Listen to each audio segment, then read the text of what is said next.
Hello, ladies and gentlemen, and welcome to the Say Report.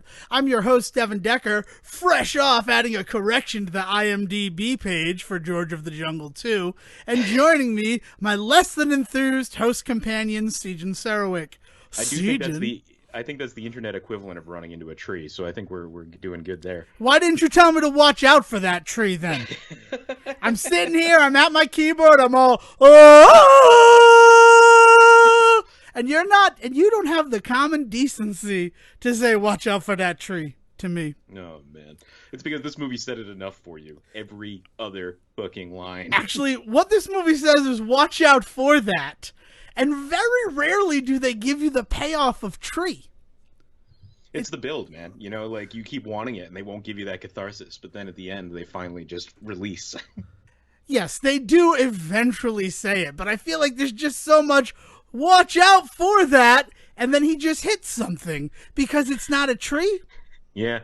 Maybe it's because they just didn't care to finish it. Because that's how this movie feels like through and through, is everybody just kind of starting a bit and then not seeing it through to the end. All right, well, on that note, what we're talking about today is George of the Jungle 2, and that's because it's Brendan Fraser History Month. Yeah. And unlike Brendan Fraser History Months of the past, this time we've decided to let him go and see if he returns to us. And the best way that we could think to do that is to watch those sequels to his films that he doesn't show up in. Yeah, one might argue that he refused to show up in, from the looks of at least this one. Last week we touched on, Journey to the Center of the Earth, Journey to the Mysterious Island, right? Journey to the Mysterious Island. There's a colon in there. Sorry. It's not Journey to the Mysterious Island. Journey to the Mysterious Island, yeah. So this is one of those ones where this is the first time, I should say, that we're talking about one where we've never really talked about George of the Jungle before, right? So we should touch on that one as well as we talk about George of the Jungle 2.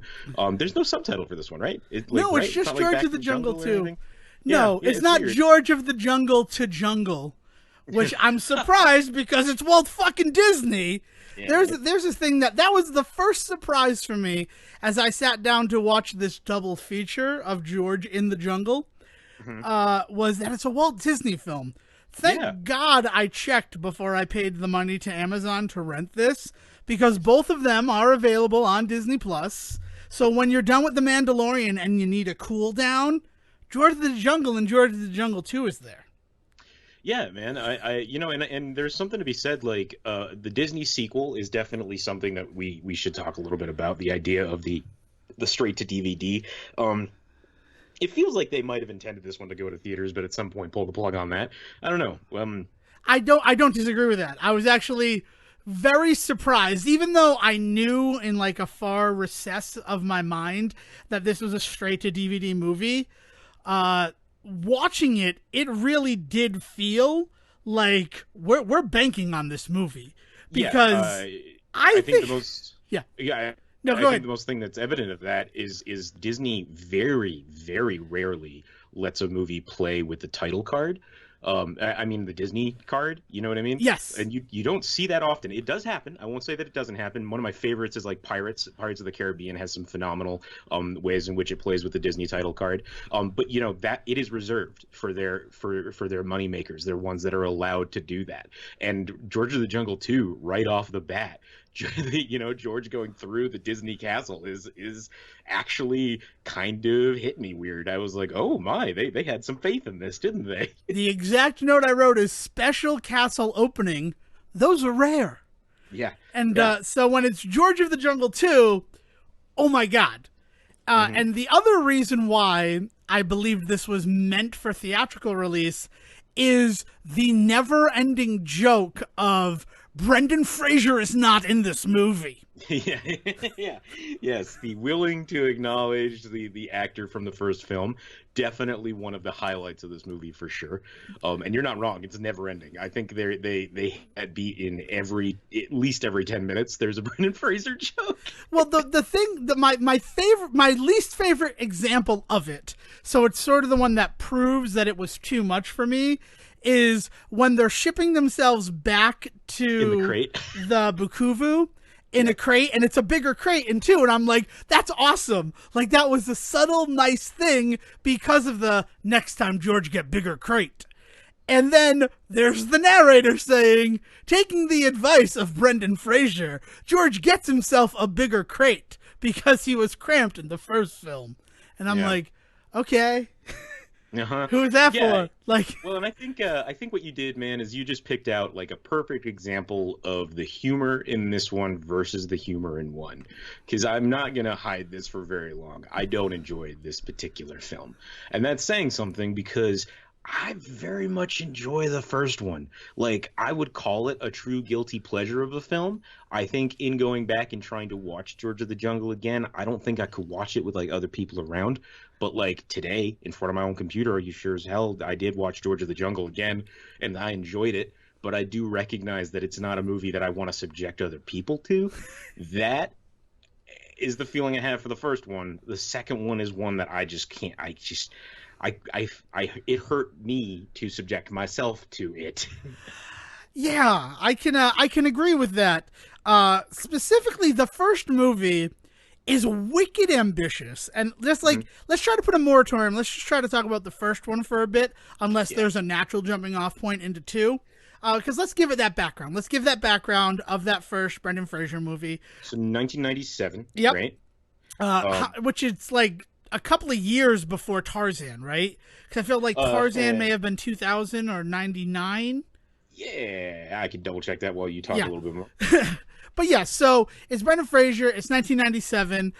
From the start, it really kind of gave me the vibe of Encino Man Jr. Like, we're going to do a lot of the same jokes from Encino Man, but this one is aimed specifically at children. 99, by the way. 99? So okay, yeah. So it's 2 years before Tarzan. And they have to have been working on the film Tarzan at the time based on the gestation period of a Disney film. And when you also consider the fact that this was originally a script called Gorilla Boy that was being shopped around Hollywood, and they wanted to avoid Disney specifically because they didn't think that Disney would buy it since they had that Tarzan in the works and they owned George of the Jungle's like license already. Right. But then Disney finally gets their hands on Gorilla Boy, and they're like, we don't have a script for George of the Jungle. This could work. Right.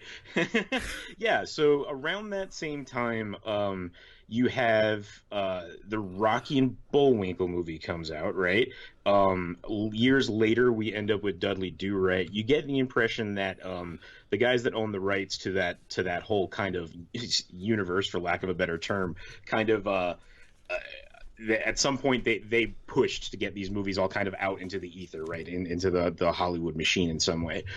Specifically for this one, I think the guy that's credited along with is Bill Scott. Jay Ward is credited as the creator of the character, right, but Bill Scott is the guy that's on as the writer of the original series, and he's in on a bunch of that stuff like Dudley Do-Right and Rocky and Bullwinkle and things like that.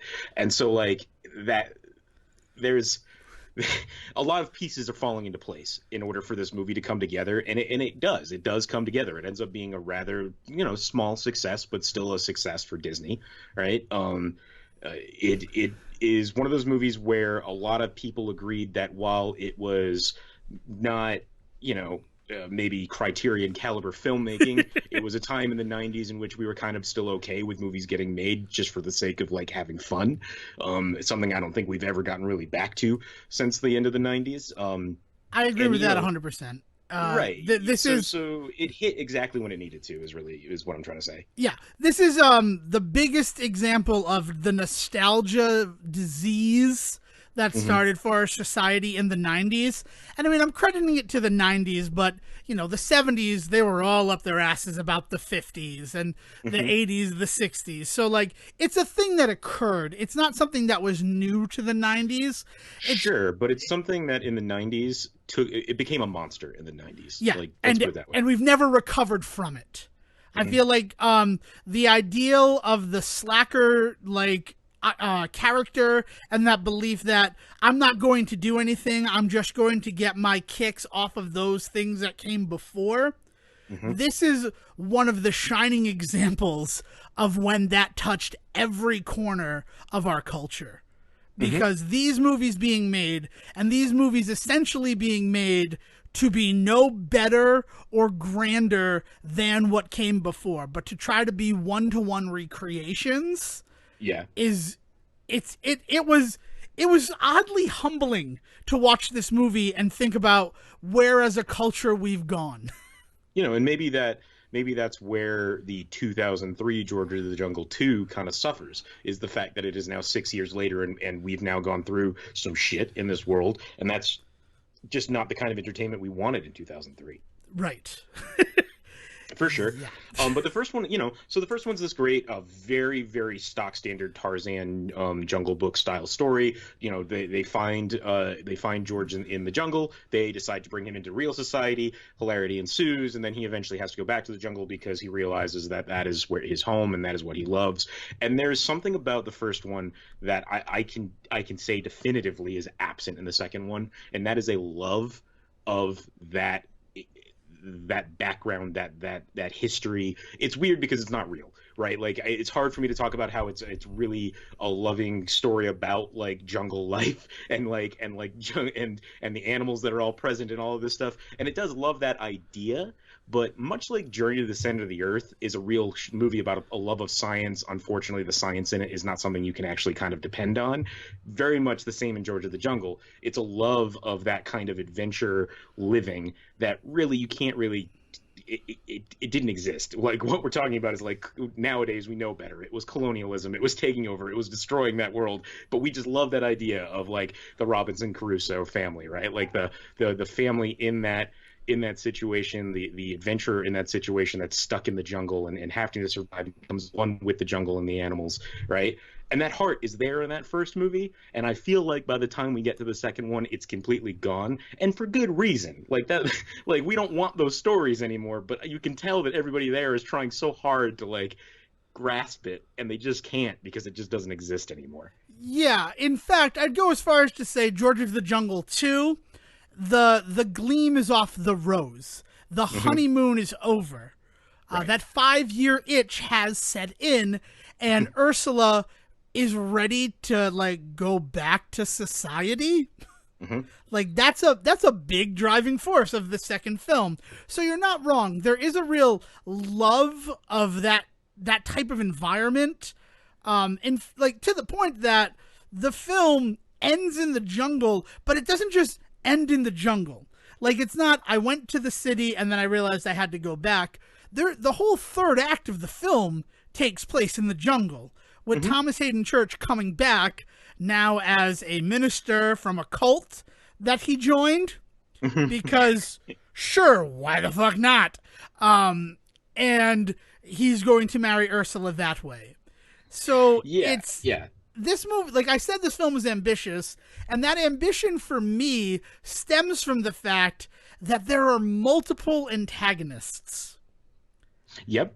And they're not all working together. It's not a justice. It's not a some are and some aren't. No, well, it's not real. No, it's not really. It's not really a Legion of Doom situation, because you have Abraham Ben Ruby and Greg.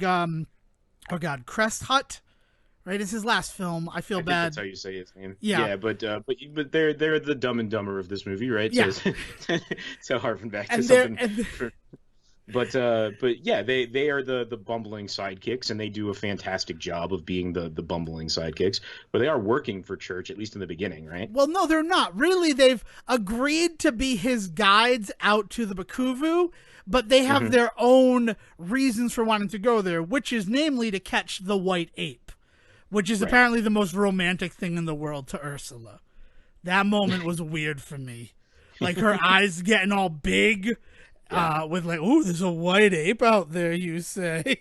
Yeah, but like there is something, and we should point out in the first movie we're talking about Leslie Mann playing this character of Ursula, who is the torch is then passed, I think, actually rather well to Julie Benz in the second one, and we'll talk about that. But Leslie Mann has this thing about her where she in the movie specifically, where she has this love of the jungle. She is there because she wants to respect it but also take it in, right? And the way that she interacts with her guides is very key to seeing that. The way in which she interacts with the environment is very key to seeing that. But at the same time, she does miss the city life. Like, she does say into the camera a few times, like, oh, you know, thank you for the toilet paper, thank you for this, because I could not survive without those things, but this is really like important to me that I do this, right? And there's this, and we're brought into this world by Ursula, right? And the first movie does such a good job, and Leslie Mann does such a good job of bringing me, the audience member, into that love, that even if it's something that I know is not real, it is this you know, whitewashing of what was actually going on in these places, right? Like I'm still there. I'm invested now. Like, they do a good job of getting me invested in a way that the second movie just, I never get there. I never get invested in George staying in the jungle in the second movie. Right. But I think that's the big issue, because in the first movie, you have these three distinct antagonists. You have the Dumb and Dumber characters trying to bring Ape back to the United States because they think it'll make them rich and famous. You have Thomas Hayden Church's Lyle Vandergroot, I am Vandergroot, wanting to sort of marry Ursula. I'm not sure why. It's not like he needs her money or anything. It's just like, I want to be married to you.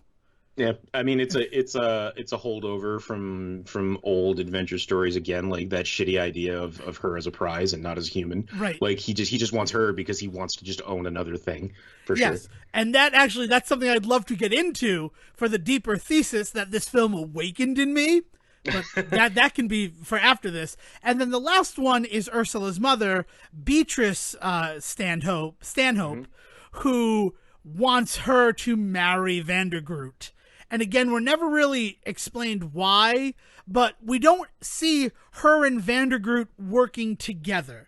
It's very much three separate people who have their own motivations that are on the more evil side of the scale, acting against Ursula and George's happiness. Yeah, and it's a very vague attempt at pointing out all of those issues that I was talking about. The idea is you have these three different types of white villains coming into the jungle to destroy it in a specific way. And so, like, it works for me. Like, those three different villains with three different subplots, like, they all work together beautifully for me as a viewer. So, like, I enjoy the hell out of it. I think they work very well for the film as well, because it allows you to have multiple stories going on and still be invested in them. As much as, like, Ben Ruby and Crest Hut are the, like, comic relief, because they're, like, working off John Cleese as Ape, like, it's still a meaningful moment whenever they're on scene. Like, yeah, it's also what lets stuff land in the first one that doesn't necessarily in the second, because there's a lot of, like, for instance, scatological humor in both movies. Yet in the first one, I don't even really, like, I laugh and then I move past it. Whereas in the second one, I'm still cringing at every other fucking, what do they call it? Zug joke. Yeah. Like, you know what I mean? Like, it allows childish humor to work again because of the way that they've established who these idiots are and why this is happening and all that sort of stuff. Right. And then we get to George of the Jungle 2, and it truly is a Legion of Doom, because Vandergroot and Beatrice Stanhope are now working together. And that right there is sort of where the film loses me. Oh, and don't forget, they replaced the two hunters from the first movie with these two now sidekicks of Lyle's, of Thomas Hayden Sally Church, and Kowalski. Right? So they are all together. Like, you have surrogates of every villain in the first movie, as well as two returning villains from the first movie, kind of 1.5 villains returning from the first movie. And then and they tie all of the villains together in a way that it becomes like this. It becomes too much, right? Yeah, it's just too much. Also, while we're talking IMDb trivia, the belief that Sally and Kowalski are meant to represent the wives of Abraham Ben Ruby's Thor and Max is the craziest thing in the world to me. I'm sorry. Break that down for me some more. So it's like, one is led to believe that Sally and Kowalski, which are the two femme fatale lady fighters who are working with Lyle in the second movie, are the wives of Max and Thor.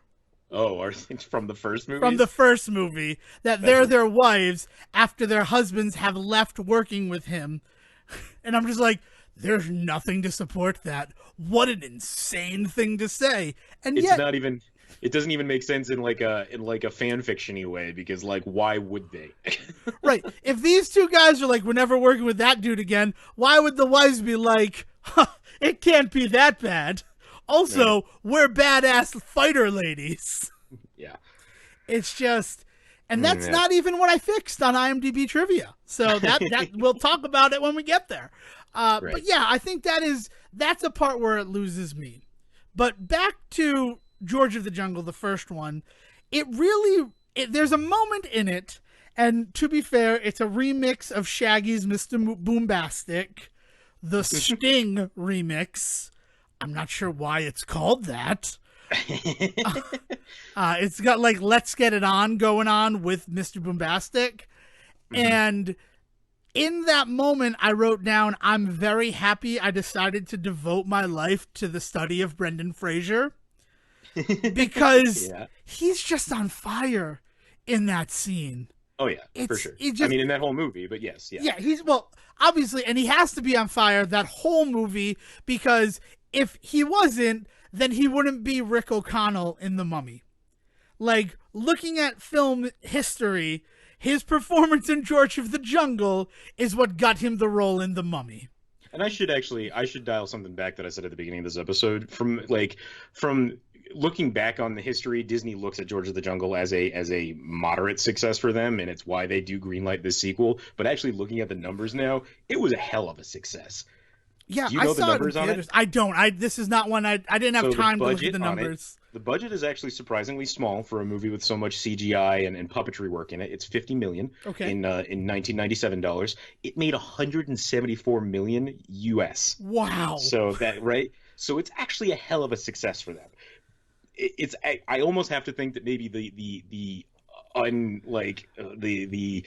I'm trying to think of a nice word for the sequel, but the uninspiring sequel is maybe the reason why we don't hear more about George of the Jungle 97, because that's a hell of a number to hit for a family live action comedy. Well, the other reason why you don't hear a lot about George of the Jungle is, unlike most films that get that second life on pay cable stations, George of the Jungle never appeared on those until 2012.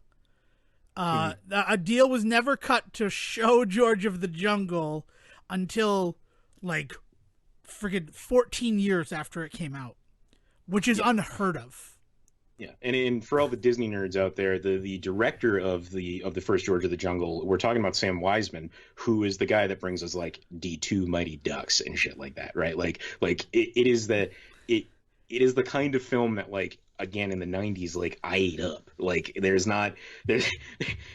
hard for me to go back to those movies now and talk about why they were so meaningful to me, other than they were the movies that were there, but like, they were meaningful to me, and George of the Jungle falls into that. I remember when I saw it in the theater, what I didn't recall was that there was so much back in the jungle after he left San Francisco. After the city? Yeah. I thought that was the end of it.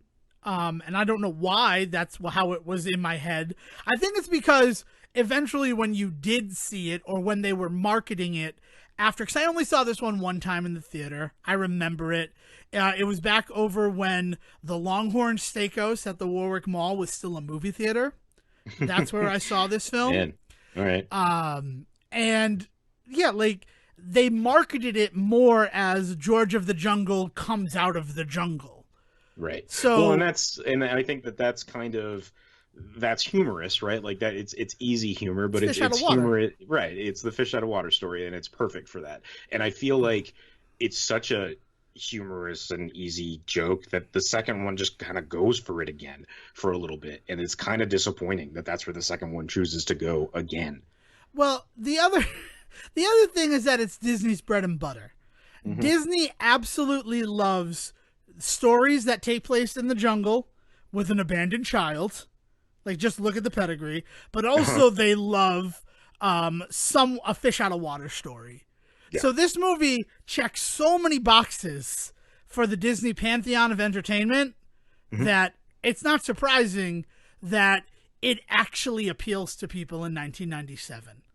Yeah. All right. Yeah. So is there anything else that you would like to say on George of the Jungle before we move over?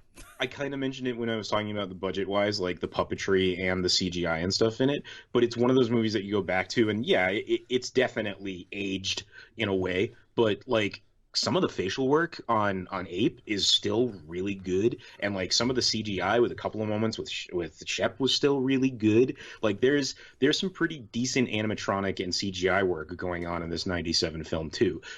You know, because you have Disney putting their money behind it, and I only say that because I feel like the second one, if we're about to get into this, relies so heavily on the same level of animatronic and CGI work. Like if you told me that the outfit that they used for Ape Named Ape is the same outfit that they had John Cleese, they must have had somebody in it that scene. Yeah, I don't think it was John Cleese. I mean, like, God, that would be phenomenal if it was. But, like, if you told me it was the same, like, head, like, that they used in that one, I'd believe it because it moved exactly the same and it looked exactly the same. And in 97, I'm looking at that and I'm thinking, boy, that's impressive. And the way that it is shot and the way that it is handled, you know, Wiseman does a phenomenal job with all of this stuff with Ape in 97. In the 2003 sequel, it does not hold up, right? And the same with the CGI. Like, it's just... it looks like it hasn't moved forward at all. It actually looks like it's moved backwards. Yeah. It looks like it's cheaper, more plentiful stuff. The last thing I will say on the first movie is I do not understand America's obsession with visible nipples in the 90s, because I don't need to see Ape's nipples. He's not George Clooney as Batman. For that matter, I didn't need to see George Clooney's Batman nipples either. I don't understand it, but like I saw that and I'm like, this is the same year as Batman and Robin, isn't it? What was our obsession with visible nipples on suits? Right. I don't get it. I don't get it. Yeah, I don't know, man. There's a lot of weird 90s-ness about the first one. There's definitely some dumb jokes that, you know, in retrospect, I loved more when I was a 10-year-old kid than I do now when I'm a 32-year-old man. But, like, that being said, like, a lot of stuff in that movie still kind of rang true for me. You know, there's a lot of really good beats in it and a lot of really good humor that still works for me. And I just... Maybe it's that George of the Jungle 2 has never worked for me. Because here we go. Fast forward. No. Before we do it, I'm all about it. I just need to bring up my thesis from the first George of the Jungle. Mm-hmm. And that is that it's weirdly a story that's meant to inspire the female viewer to not settle just because society tells you to. It feels like there's this real feminist message in it for Ursula that, like, just because society says you should be with Lyle doesn't mean you have to be.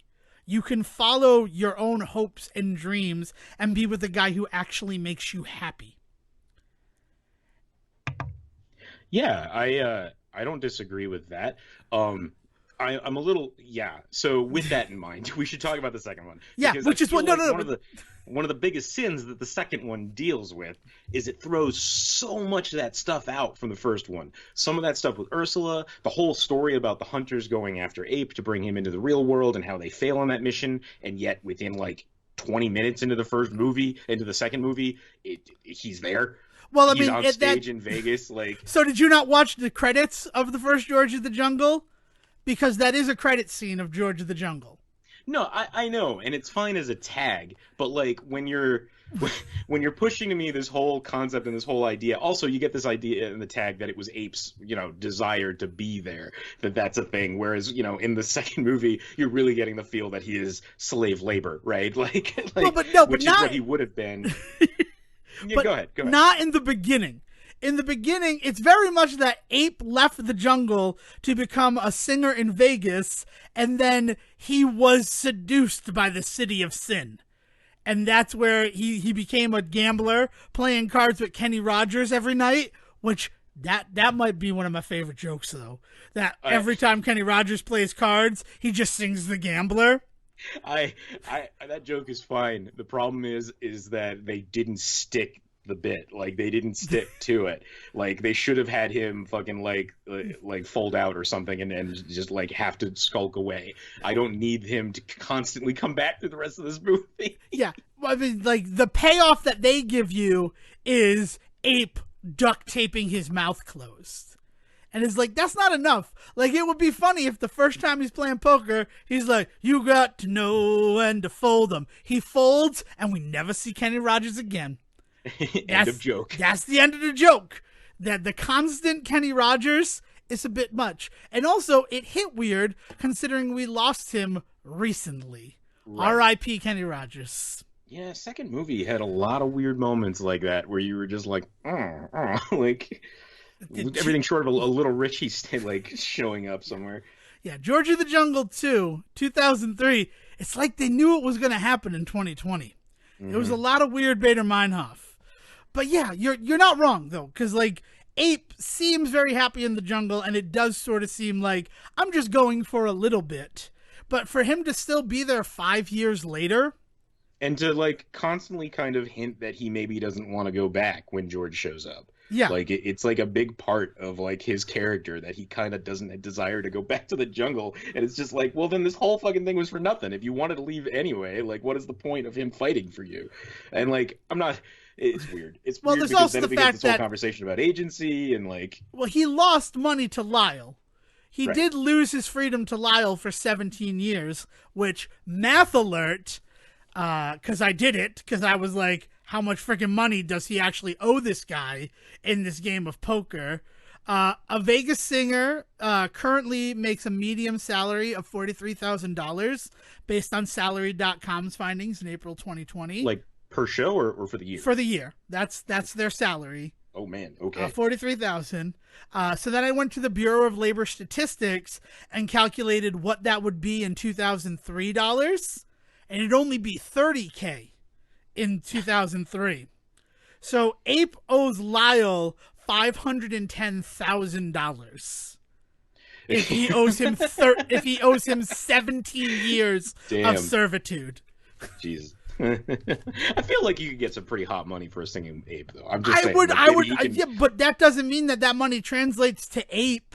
I mean, granted, I went off the median amount, and he probably got more money as his time went on there. Like, it probably wasn't what he started, but the low end, starting as a singer in Vegas, is only $10K. Yeah. So you have to imagine that it's this ape, it's the novelty. Also, it's an ape, and I don't care how many books he's read. I don't care how many times you've seen Coffee, Tea, or Me. That doesn't mean that he understands the value of $1. Like, he's not a contract lawyer. He's not a manager. He doesn't know what he's worth. He's just happy to be singing for people. So, like, even my money amounts are flawed when you take that into account. But we've jumped way ahead into George of the Jungle 2. I'd like to start with where should I start, Sejim? Should I start with the greatest line, or should I start with the animated opening? I was going to say, like, let's start from the beginning. Like, let's talk about the 5-minute long animated opening, as well as, like, it's bookended in this movie by another 5-minute long animated, like, credits roll, right? Like there's a lot of hand-drawn animation pumped into this film. Again, another thing that makes me think they were really hoping to get this into a theater, as opposed to just onto TV or into a DVD, you know? Yes. So beginning with that hand-drawn animation, George has gone from the iconic George of the Jungle to a more Tarzan design. That's the first thing that struck me. The first thing that struck me is how they change up the lyrics of the George of the Jungle theme in order to kind of give you a sense of what's been going on. They give you some prologue, if you will, to this film, but they don't bother to show you any of that in the actual animation that they've drawn. So, it's funny you should mention that, Alan. That was the second thing I noticed, but the reason why is the lyrics, all of it is the plot of the movie. So this movie spoils itself in its opening song, which actually led me to believe that this animated sequence may have been intended for the end of the film. Completely for the end of the film, as opposed to bookending it. I could see that. I could definitely see that. It's very strange because the song is talking about, though luckily his kiss could unhypnotize Ursula, and now he's a king from 9 to 5. And I'm like, what the fuck are they talking about? And then I'm watching a movie and I'm like, they ruined this movie. They've ruined this movie by the wrap-up song at the start. Yeah, it's like going into a Will Smith movie and then getting like the Will Smith rap song at the beginning as opposed to the credits, right? Like you're just like, Wild West opens up the film Wild Wild West, and you're like, well, now I don't need to watch it. Thanks, I don't care how good Kevin Kline is.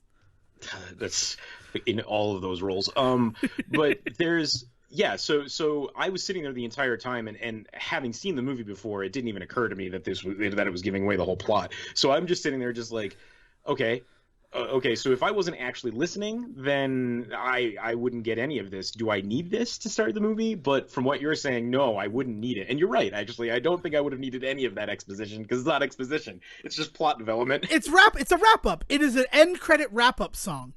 Oh, man. And it's just like... So that's how this movie starts. So it starts with the ending.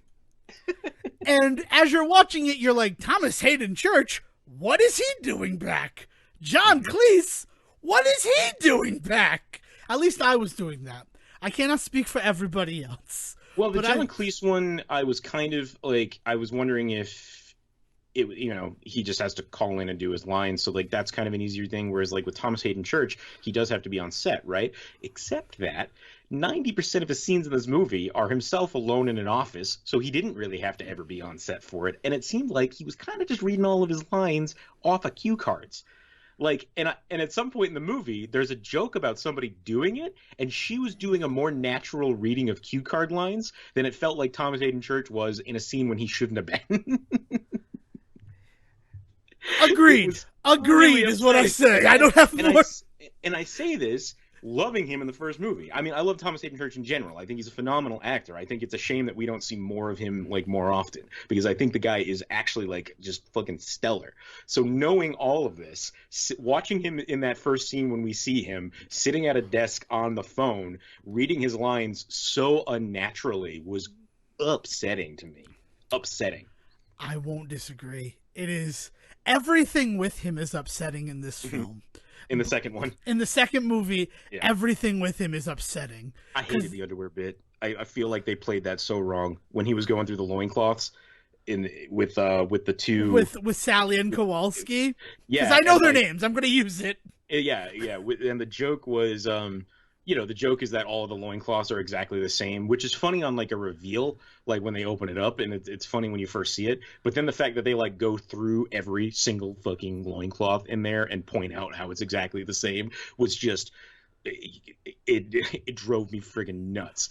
The better joke would have been if he had a bunch of different loincloths and everyone was a different animal. Like that would have been a more, if you're gonna go through them all individually, like do that joke instead. It's just more appealing visually for me. No, every joke is, wow, has this guy never heard of another thing?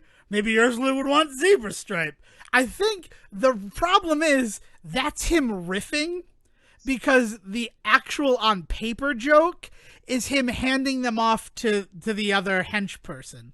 And the pile growing. And the pile growing in her arms. So I think he was just told, riff on this as you constantly fill her arms with underwear. Because it's 2003 now, and this is what we do in movies. We don't write jokes for scenes. We let the actors just kind of do what they want, whether they're comedians or not. Right. I mean, and he is a comedic actor. He at least has some pedigree on that, but I wouldn't call him a comedian. That's true. Yeah, okay, he has some pedigree as a comedic actor, but we're talking about like sitcoms and Sideways, right? Like we're not talking. Well, he hasn't about, done Sideways yet. Sideways is 2004. Well, right. So they're all the more point. The only real comedy he's done up to this point is George of the Jungle and Wings. He was Lowell in Wings. You're not. Yeah, it's weird. It's a very uncomfortable scene, made more uncomfortable later by at least Ursula labeled all of his underwear, and I'm like, there's no evidence of that. He's just like, ooh, feathers. Ooh, some other bullshit that I don't remember at this moment. Ooh, the deed. Because also, this film is greedy land developer trope. Mm-hmm. Because of course it is. Yeah, Why not? They've done every other trope in the book. Why not lean into this one too? Yeah. So on top of everything, not only is he a casino magnate, but he's also a greedy land developer who wants random land in Africa. It is unusable to him.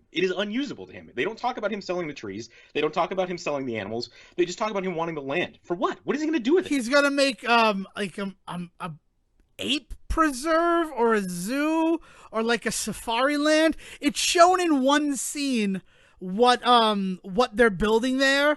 And then the joke is you don't even see it long enough because then they hang a sign over it that says "Pardon our dust."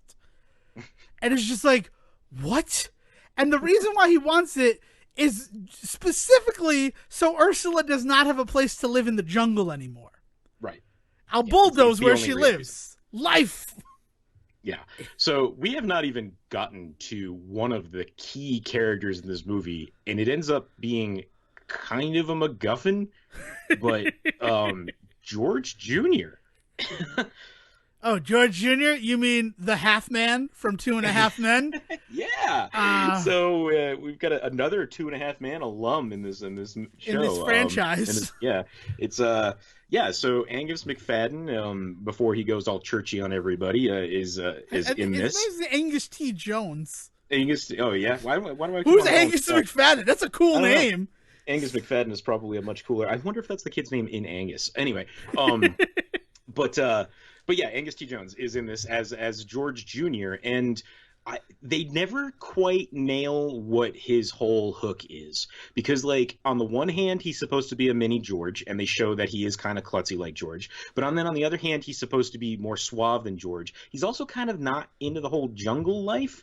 Like we learn like weird things about how he's like afraid to go on vines and things like that. So like there's this whole weird element of, are they going to make him kind of anti-jungle, which would be at least conflict, and that would be interesting. Like, I can't say they do it well, but at least it would be interesting, right? But they never go any real direction with George Jr. And then about 30 minutes into the movie, he's not really a part of it anymore. And then he shows up in the end for, like, a couple of cool moments where he gets to save the day, but, like, by that point, I'd kind of forgotten about him. Yeah, you're not wrong. He also exists as a Tarzan like XP character because he wants to slide on trees, not swing on vines. Real weird that they straight up jumping all over the place, but they straight up steal the Tarzan surfing the vines like bit, and I think they even call themselves out on it, because doesn't he call it surfing at some point? Yeah, he calls it vine surfing, and at one point he's reading Disney's Tarzan.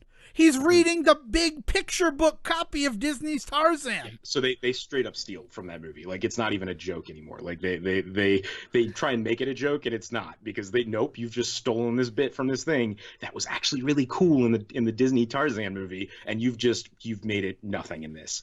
Yeah, it is strange, but not as strange as me writing in my notes at the 45-minute mark. Oh, that's right, they have a kid. Yeah, right. Oh, wait a minute. A child is in this story. Because it's like she's off with Charlie's Angels, which is my biggest complaint about this movie. Not the Charlie's Angels bit, but the bit that Betsy betrays her. Because Betsy is like her saucy best friend in the first film, who was like, get it, girl, go live your truth. And then in the second film, she's trying to get her to come back. Yep. Like I said, they ruin a lot of the good stuff from the first movie. Like all of the really good plotline stuff that they really drive home in that movie. In this movie, they just trash it. I was so mad. I was so upset. I'm like, that can't be Betsy. Betsy's my girl. She would never act like this. Mm-hmm. And then there's that moment where she's like, well, then can I have him? After she's hypnotized, Ursula's hypnotized. We haven't even gotten to the true evil in this film, which is Armando. True evil. Armando is true evil. he's one of the grossest Disney villains of all time, as far as I'm concerned. Like the way first of all, any time in which the plot line uses hypnotism of women in order is already gross, and the ways in which this movie displays it is just upsetting from the very first moment this dude is introduced. So we have yet another antagonist in a Vegas hypnotist. And the very first moment we see him, he is hypnotizing a girl on stage, a woman on stage, to eat mud, as far as I can tell. It is buckets of ice cream. It is buckets of melted chocolate soft serve ice cream. And is it supposed to be? You're not supposed to be mud. Was it supposed to be mud? I don't doubt that it might have just supposed to have been mud, which is just disgusting because the whole women are pigs visual of it and the way that she is acting and just all of the visual stuff about it. But then, right, it comes back and she's like, ice cream, I'm lactose intolerant. And she looks like she's going to be sick and runs off stage. And I'm like, so you took a thing that was already gross to me visually, right? How you were portraying it, what she was doing, everything about this was gross. But then you had insult to injury that this woman may have just poisoned herself in a way because of how much she ate. It's not like she had a piece of cheese on something. She eats like a 2-gallon pail of ice cream. And she may have eaten multiple because there's 4 of them on stage. Right. Yeah, it's real gross. So they introduce this motherfucker, and he's just like I said, he ends up really instantly becoming one of the worst Disney villains of all time. And so this is just added to the pile, right? Is now we have this idea of now hypnotism. So halfway through this movie, Ursula gets hypnotized to forget about George and I assume their son and their whole life, right? Like she just forgets about everything that's happened to her in the jungle. And now she thinks she's married to Lyle, and this is what George has to save her from. Which, just one step beyond that, they don't bother to hypnotize the kid, which I guess good on you, right? Nothing like not showing a kid lose all of his free will. But that's a huge, dangling thread if you're going to convince somebody that you're married. Because the whole time he's like, you're not my father. You're married to George, Mom. And it's just yeah, she doesn't seem to care about that because she's married to Lyle in her head now. What does she think this kid is now saying to her then? What is the reasoning? What is the mental gymnastics she's doing then to justify her own son telling her that she's in this weird fucking fugue state or whatever? Yeah, it's gross and upsetting. So George has to once again come out of the jungle to save her, and teams up with Ape to do just that. And then that plot line is pretty much over. Let's not forget about Kangaroo Jack, a.k.a. Rocky, who is introduced as, I want to go live in the wild because I've only known my life in captivity. Yep. And Perfect then example, though, of the CGI in this movie just not being nearly up to snuff. It's hard to watch a lot of that stuff with Rocky, especially later on in some of the quote-unquote fight scenes he has. And it's made even worse when you consider that Shep and Tukey Bird are one animation house and Rocky is a second animation house. Must be. It is. No, it is. It's credited as 2 separate animation houses. Ugh, man. And it's just both of them are bad. I don't know. I don't know what you guys thought you were accomplishing by this. Well, and like I said, I feel like the Tukey and Shep stuff is just leftover from the first movie. I feel like there's a lot going on there where they're just reusing assets, literally in terms of, in terms of the business, they're reusing assets from the first film. So that's probably why they are one animation house. And then for the new character, they have this whole new animation house. And let's be honest, they probably also did some cleanup connective tissue with the other 2 characters. They just used a bunch of work from the other ones. So they can't claim credit for them, right? So there's this weird sense that it's probably this new brought on animation house, which is probably not as good as the one they had in the 97 movie, that's kind of responsible for all of this. Yeah, it's not. But then plot structure wise, they're you can come with us, Rocky. And then they have a wild chase through Las Vegas, which is supposed to lean into the whole George just lucky, I guess. Because he wins at every casino game he puts his hands on, and his tongue, because he spits out those dice and rolls craps, And that would not be a legal rule in any casino because he is on the table. He is disrupting the bets. Yeah. I'm sorry. Yeah, I mean, it's that idea in comedy that I think we touched on a lot in all of our exploration of the Jim Carrey stuff, where like your character is just allowed to exist kind of in their own universe, right? And to a point where if it's taken too far, you as an audience member have to start thinking like, is this person like a god of some kind? Is this person like what about them allows them to get away with this kind of stuff? Because he's completely ungrounded. And in the first movie, he's that is attributed to the fact that he grew up in the jungle, right? They don't even try and do that in this movie. They just attribute it to just George just being George. Like even if he had not grown up in the jungle, he would still be this way, is the feeling you get in the second movie. Right. I feel like, because I definitely had the thought that George is a god, and it's not just the fact that we're told by the narrator in the first film that no one's going to die in this movie. Like that's fine. So George, he can take all this damage and be fine. But then there's also this real feeling of like, George, whatever he wants, he gets. George is very much, he might be related to Ace Ventura. And I don't want to do that. I don't want to have to do the math and figure it out. But if they were part of the same bloodline, and I could also link it to The Mask, because when he first hits that tree, he does the with his mouth thing. And it's just like, oh my God, why is every comedy in the 90s the same fucking movie?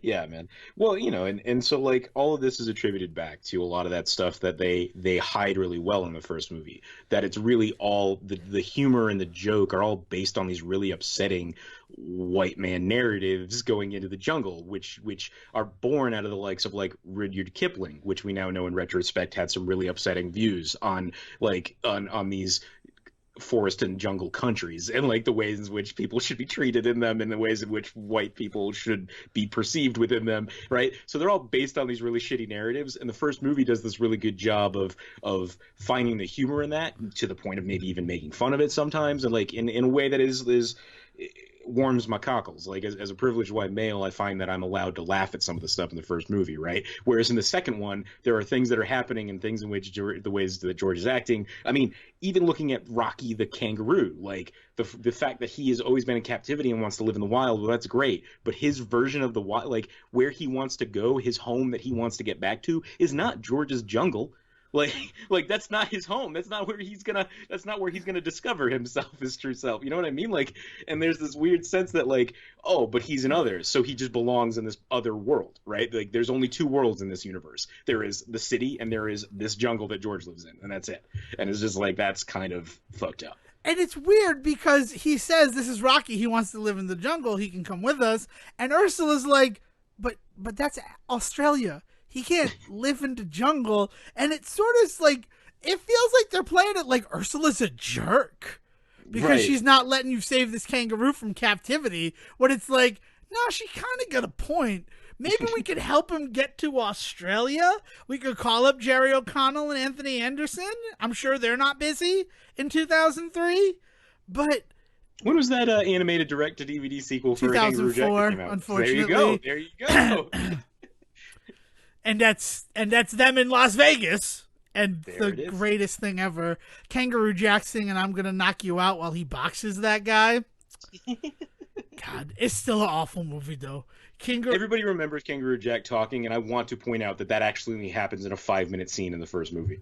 And it happens a lot more in the animated movie. Well, right, yes. By that point, yes. And it's a dream sequence. Like it's not this situation. It's not an ape situation where Kangaroo Jack can actually talk. No. It is, they are dehydrated and they imagine Jackie Legs talking to them. I am Jackie Legs and I would like to say hello. Also, I was the voice of Jackie Legs. Not true. But that was like spot on. Oh man. Yeah. How many years have you been doing this show and you finally reveal that secret to the world? Wait till we talk about something that's got Natalie Portman in it. That'll really have some sparks flying. So now for something completely different. We now leave the city. The hypnotism plot line gets solved rather quickly. Well, and gets brushed under the rug. It doesn't really. She's still hypnotized when they leave the city.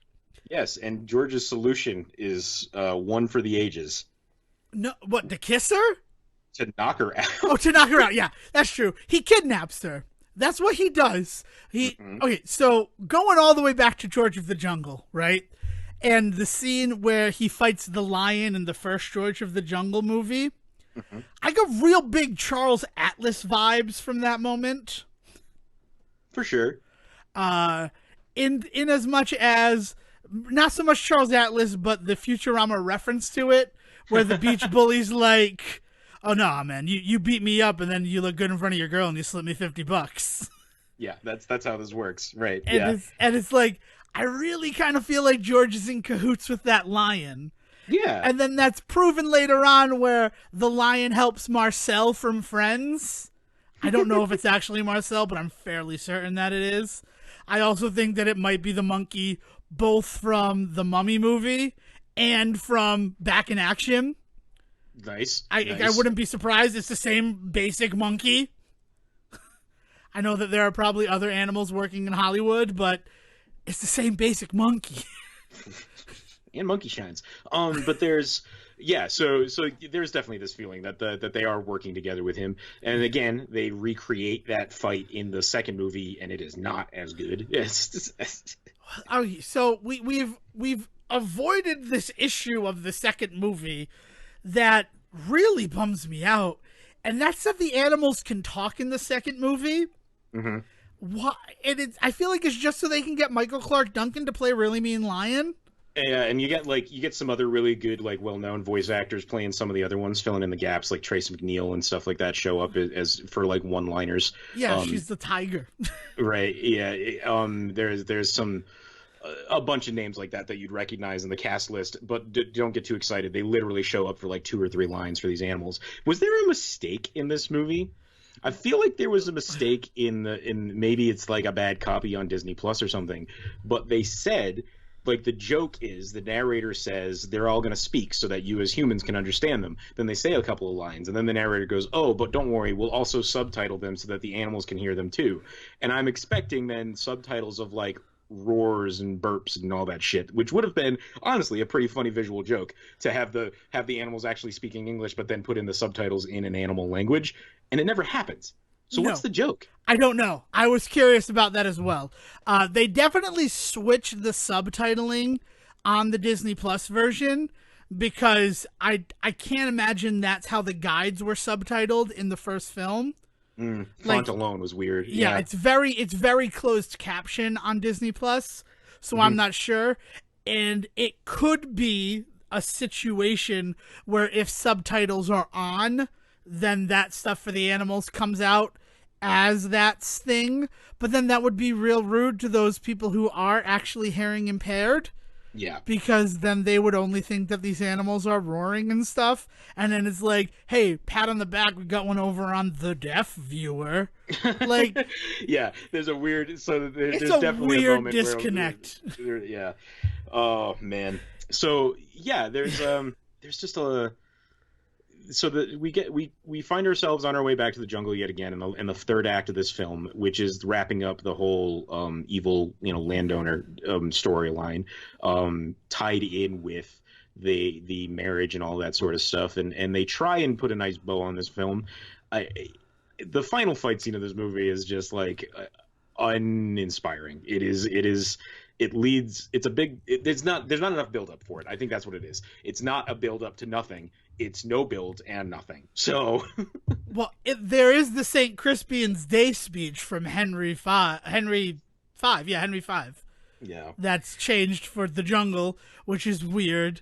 That's like the thing. I think that's completely also like that joke is funny, and then undercut by them not listening to him, which is a good joke, and then they just do listen to him.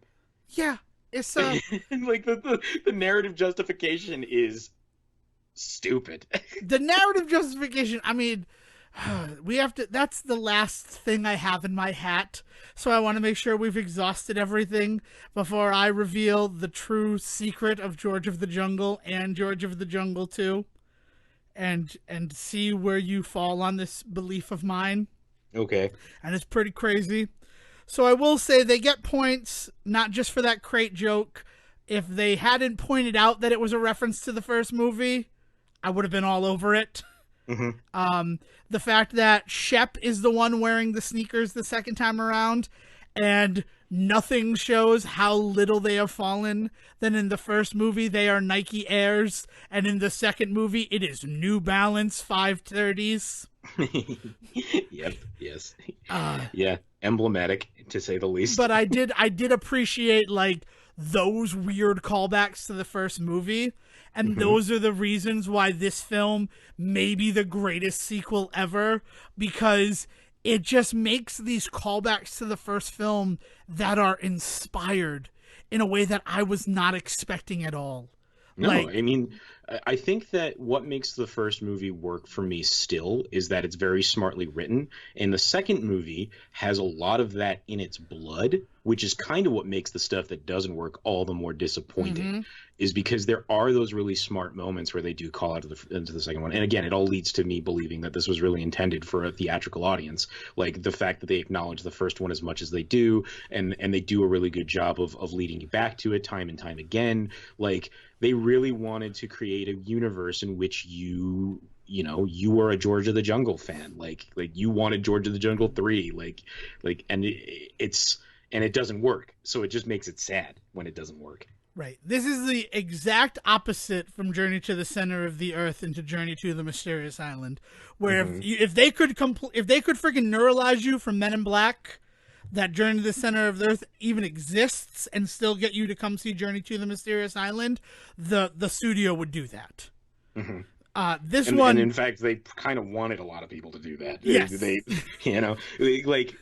Because and that's super evident in the fact that they planned on doing 2 more sequels with The Rock and Michael Caine and that whole crew. Like, they were like, all right, this is the core now. Right. Whereas like George of the Jungle 2, like they're like, no, we have to embrace where we came from. It's the only way we're going to get past it. Let's do this. Yeah. They lean into it. And it's even weirder when they're like, we've replaced Brendan Fraser. Where Journey to the Center of Earth is like, Brendan Fraser was never in these movies. What are you talking about? You're gaslighting us. How dare you gaslight us? And then like the line of, me knew George, studio too cheap to pay Brendan Fraser. And Brendan Fraser on record saying, I was never approached to be in George of the Jungle 2. Really speaks to the fact that studio too cheap to pay Brendan Fraser. Especially when you consider that The Mummy has happened. He has become a household name. He is beloved. Is he doing Crash this year? Right? In 2003, let's duck in on our old friend because he Brendan wins. And see what he's doing. I'm fairly certain he wins. That movie wins the Academy Award at the show that airs in 2004, or is it a 2004 film? I hate how the Oscars do it. That's my biggest complaint about the Oscars. Yeah, of all of the things to complain about with them, but yeah, let's take a look at this and see what all old Brendan Fraser is up to this year.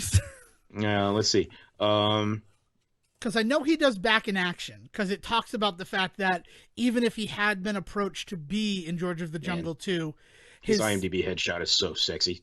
Yeah, he's Brendan Fraser. Sorry, there's a reason why he's our guy.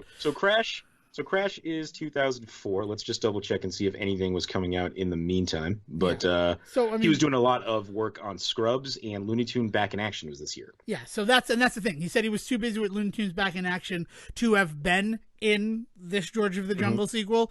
But the bigger thing, and the thing that they say straight up, is that Disney did not want to pay post-Mummy Brendan Fraser to be in this movie. No, I mean, no, yeah. I don't doubt that at all. Yeah. And that's the way the news goes. But okay, so here it is. All right. If you've been listening this far, you've probably been with us. You probably understand the issues that this film has. But now I am putting on my evangelist hat, and I am telling you that the narrator of George of the Jungle and George of the Jungle 2, as portrayed by Keith Scott, is God. He is God. Just God. He's God. He's God. He's God. He's God. does he show up in Dudley Do-Right or the live action Bullwinkle? I wonder, because he's a holdover from the George of the Jungle cartoons, right? Like there was that narrator that was always kind of doing those one-liners and kind of leading and delivering as much exposition as possible, because the cartoons are only 10 minutes long and they just want you to just kind of.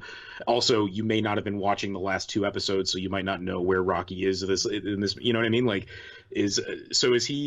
does he like show up in any of those other ones as well? Because I'm totally with you as him being God. I'm just curious how big his universe might be. How big his universe that he's created is?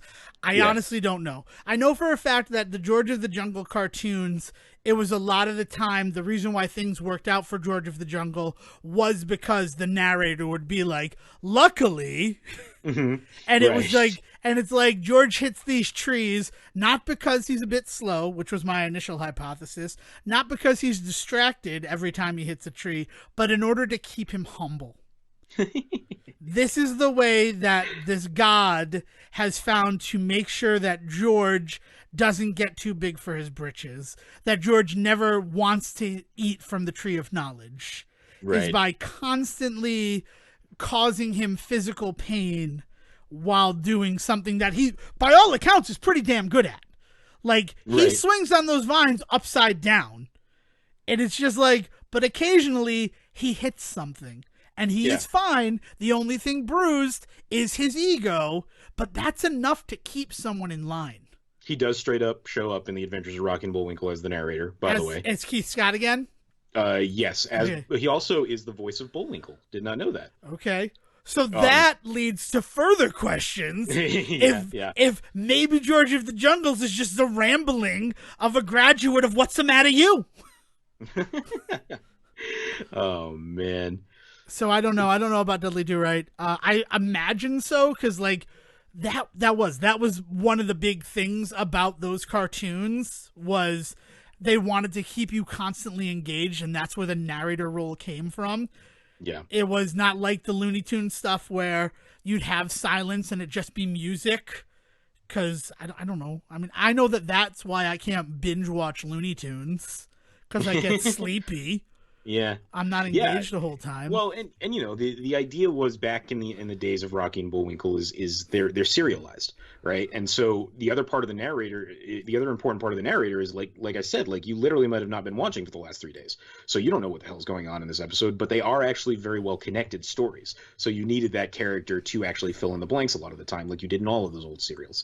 So like, he is a very important role to the whole mixture, right? To you know, he's an important part of the recipe, and so he is hugely important in both of these films.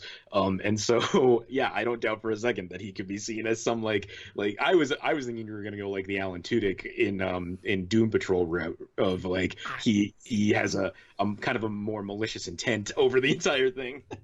By all accounts, he could very well be Mr. Negative. That could fit into this world quite easily. You hit enough trees, eventually you become a robot man. And we already know that him and Ursula are having issues after 5 years. What about when he's on the tree racing circuit? I love this world that we've built. I honestly do. I'm sorry to bring it up. I know that that's the worst way to kill a joke, but no, dear God, it is. I think that we that's the thing about George of the Jungle 2 is it does inspire you to really ask some really weird questions about the world of George of the Jungle to its detriment. I think that I think George of the Jungle on its own stands as a fun movie. George of the Jungle 2 tries to bring you back to that world, and in doing that invites you to really kind of start thinking about the makeup of it in a way that one never does. So it really kind of ends up kicking itself in its own pants, you know? Yeah. I mean, and the idea of the narrator as God or a deitist figure stems from the first movie, where he's like, that's not going to happen. That conversation never happened, to Max and Thor. Mm-hmm. He just makes it so that they didn't have a conversation. And they're like, they don't remember it. It's fucking crazy. And then... Yeah. And that's lifted straight from the cartoons. Like the whole never question the narrator thing is lifted right from the George of the Jungle cartoons. And then when you get to the second one, and the narrator reaches down from the sky to give Thomas Hayden Church a sky wedgie and bring him out of the world, probably to Dark City, so that he can be Whoopi Goldberg's footman in Monkey Bone. It all works. It all works. And that's the scariest part, is that it all works. That's Lyle's punishment. So we haven't done much talking about who actually replaced. Like last week, we could not stop talking about The Rock. In this one, I note that we have not talked much at all about Christopher. What's his full name? Christopher Showerman. Yeah. Introducing Christopher Showerman. Yeah, it's weird because it's not that he wasn't working before this. This is just his first big leading role. Yeah. Since then, he's done a couple of other things. I don't know if I could tell you who he plays in it, but apparently shows up as an agent in Agents of S.H.I.E.L.D., has a couple of other walk-on roles in Law and Order and Dresden Files and that kind of shit. He works. I think he does fine work in this movie. I think the reason we don't talk about him is because he's kind of a non-entity in this film. He's kind of not the worst part of this movie, but he's also not the best. He does a really good job stepping into the shoes of Brendan Fraser. Mm-hmm. Brendan Fraser has this uncanny ability that I can't think of another actor who does the same thing. Though some pop to mind, but I need to do the work to see if that's just my own thoughts of it. Brendan Fraser has this ability to act like he has never existed in our world. In a way this wonderment. Every time you see him, it feels like it's the first time you've ever seen him. Right? He always feels like a new actor when he walks on screen, for sure. Well, not just that, it's the characters he plays.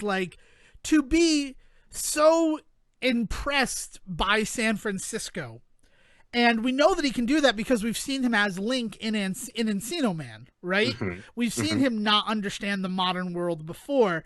And that's why I reference this as Encino Man Jr., because it's a lot of those similar jokes, but I don't know. So they do a good thing by not making Showerman ever have to do that whole wonderment thing. They're lucky that the story, most sequels, goes to Las Vegas. Yeah, right. Mm-hmm. And so he's fine there. I mean, he's a good looking dude. Brendan Fraser looks good as George. He looks good as George. From the back, it's almost imperceptible. He does some really good stunt work with the vines and stuff. Yeah. And it's clearly him doing it in at least a few of the shots. Yeah, no, I mean, the guy does this really good job of stepping in and playing this character. It almost is unfair to him that Brendan Fraser played him first, right? Because and the movie, as much as we talked about how intelligent it was that they keep kind of marking back to Brendan Fraser's not in this one, Brendan Fraser's not in this one, it does kind of spend the entire movie reminding you that it's not Brendan Fraser. Which is why that's gonna be a really daunting thing as an actor. And it's smart. It's handled well. It's handled intelligently in that it's not like Dwayne Johnson playing George of the Jungle in George of the Jungle 2. The fact that it's a relatively unknown actor allows that to be a joke that can be made, and he brings no other baggage with him from previous roles. Right. But also it turns him into a non-entity. It turns him into just someone who is existing in the world. Right. And that's unfortunate for him. It's unfortunate for him, right? Because it really speaks to how much an actor like Brendan Fraser draws you in and really kind of claims a role. And it's always so interesting when we're talking about these sequels that he then doesn't want to be in, what they have to do to make up that gap, and how they kind of don't. At least so far, we have not really talked about one where they really make up that Brendan Fraser gap. Well, it's quite interesting because we've seen two approaches to it. Mm-hmm. I wasn't aware. I had never seen George of the Jungle 2 before watching it for this episode. So Mm-hmm. I wasn't aware that it was so diametrically opposed to the approach of Journey to the Center of the Earth. Where they just ignore ignore that Brendan Fraser was there. This one is we know he was in the first one, but this is George of the Jungle 2. Understand that it's George of the Jungle 2. A bunch of other people didn't show up again either. Yeah. And you're not wondering that. You're not thinking about that the whole time. They don't do the same thing with Julie Benz and talk about how Leslie Mann is not in this one, right? But they do it with George just like 5 minutes before. Yeah. So, I mean, that's something. And now the big reveal of what I changed on IMDb.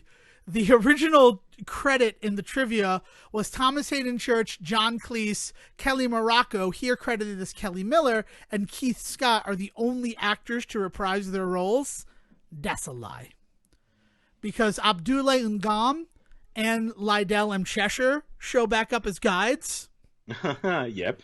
As the jungle. I forget what word that she gives them in the first one. That's really kind of porters, I believe, is what she says. Well, no, that's what Thomas Hayden Church calls them. He calls them porters. Yeah, she calls them guides. These are my jungle guides.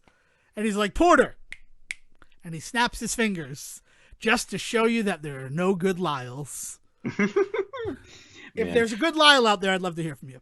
My last thing that I want to just say is fuck this movie. Coconut Ball is just soccer. Coconut Ball is not just soccer. First of all, the fact that it's called Coconut Ball pissed me off because it should just be called coconut. The coconut is not a ball; it's a coconut. Footnut. I feel like you have to score with your head. I feel like the point has to come from head to net. How much FIFA do you watch? What? How much FIFA do you watch? Oh my God! But in FIFA, you could kick it into the net. Feel like, but they also do a lot a with the. Yes, with the I'm aware. I know how association soccer works. Association football fucked it up bad. It feels like, to like sort of lean into the hard-headedness of George, the point of Coconut Ball is to bonk it off your head. Yeah, for sure. There's definitely a lot of like, because it's just funny when a coconut hits a man in the head. Like that's been a proven comedic source for decades. But yeah, in that case, it doesn't differentiate itself enough from soccer. I don't disagree with you there. But the nets are feel like they're higher up. Also, there's a donkey there. Yeah, why was there a random donkey all of a sudden? That was not a puppet in any fashion like the rest of the animals. It was very weird. I'm so happy that you said all of the sudden. I'm so happy you said every word and not the contraction of that. That made me the happiest of this episode. And I've had some fun this episode. Yeah, that's strange. The whole, like, I really enjoy, what I will also give the second movie credit for is Really Mean Lion asks the question that was on my mind the whole first movie. What makes George the king of the jungle? Why isn't it a lion? Yeah. Yeah, there's a really upsetting answer to that. Really Mean Lion, and I don't want to get into it in this Disney straight to DVD sequel is really what they should have said, but yeah, man. They also got a lot of use out of that Pride Rock scene, huh? Man, they reuse so much like stuff from itself and from the first movie, like the especially in the final fight where there's a lot of moments where specifically where you see it the most egregiously is when George Jr. is setting off the like coconut slings and he keeps stepping down. It is the same insert shot every time he fires one of those things. It is not only the same insert shot every time. There's a moment where they do the same shot 4 times in a row. Mm-hmm. And it's like, oh, I guess like you didn't think I was going to notice? Or you just didn't care. And that's really what it comes down to. Is this movie, at the end of the day, you notice a part where it starts to fall apart and you just think, do they think that we weren't going to catch on to this? And then you have to tell yourself, no, it's not that. It's that they just didn't care. They didn't care about you as an audience member. The first movie does not feel that way. No, you're right. So any final thoughts on George of the Jungle 2? Oh, that's it, man. That's good. We got a lot out there. Again, these are both available on Disney+. So if you're looking for something else to watch on it, once you've watched all of The Mandalorian, do they have anything else that's really worth watching as original content right now? As original content, they've got a lot of really good like sitcom-y stuff. I don't know anybody out there that really cares about like Future President and stuff like that. There's some more than decent stuff on Disney Plus, and a lot of people talking about how it's a wasteland are not Disney fans. Like ask anybody that talks about Disney Plus being a wasteland, and you talk to them for more than 10 minutes, and they'll talk about how they don't really watch Disney stuff anyway. And it's like, well, then it's not for you. like not to be like gatekeeping about it. Like if you want to come and join the party, come and join the party, but don't like sit outside of the party and talk about how nobody's having any fun inside. That's just not happening. Yeah, don't buy a badge to get into the party and then be like, this party isn't what I want it to be at. Like, no, right. You kind of got to be the person who like wants to watch George of the Jungle and George of the Jungle 2 as a double feature. Yeah, and I guess I'll say that, like watch George of the Jungle. I know I said at the beginning of this that it's like a guilty pleasure, and I wouldn't subject other people to it really, but like watch it for yourself and just see like if you enjoy it, you enjoy it. It's one of those movies now that it doesn't need like any more fans. Like it's not out there looking to be like revived as a franchise, but like do yourself a favor and check it out. And also, it is a big thing because Brendan Fraser's performance in that definitely got us The Mummy. And that's important for cinema, regardless of who you are. All right. So, if you have any other thoughts about Keith Scott, the narrator, as God, and you want to rap with me about them, you can find me on Twitter at Devin D. Decker. And if you wanna tell me other movies in which they use those ape suits, because there was a lot of them in the second movie, and so I have to imagine they came out of a backlot somewhere. Like, point them out to me on Twitter at Siege versus the World. Oh, I did feel like Balo from The Mighty Boosh was definitely one of those apes. Also, the Mighty Duck hat. We didn't talk about it. We did not talk about the Mighty Duck Weird hat. that it shows up in the second movie and not the first, because the second movie there isn't anybody there that has anything to do with the guy who directed the second Mighty Ducks movie. But they do show it get pooped on, so I have to wonder if that's like a shot, a shot fired. They also show farts getting lit on fire. Yep. Told you the way that the poop and fart jokes in the second movie, they just don't work. Whereas in the first one, I didn't even think about them really. Like there's that entire fart joke with the bumbling idiots at the end that actually kind of like was funny to me. Like as a 32-year-old man, I definitely giggled at that fart joke today. All right. Doesn't happen in the second one. No. It's too much dick and fart humor in the second one, made for children. All right. So until next time, everybody, sweet sleep, and Will, please take us home. Thank you for listening to the Say Report with your host Devin Decker and Stephen Serwick. Please follow the guys on Twitter and Facebook by searching for The Say Report, and you can always subscribe on your podcast channel so this is delivered straight to you and you can enjoy it every week. With apologies to your mother, we'll see you next time.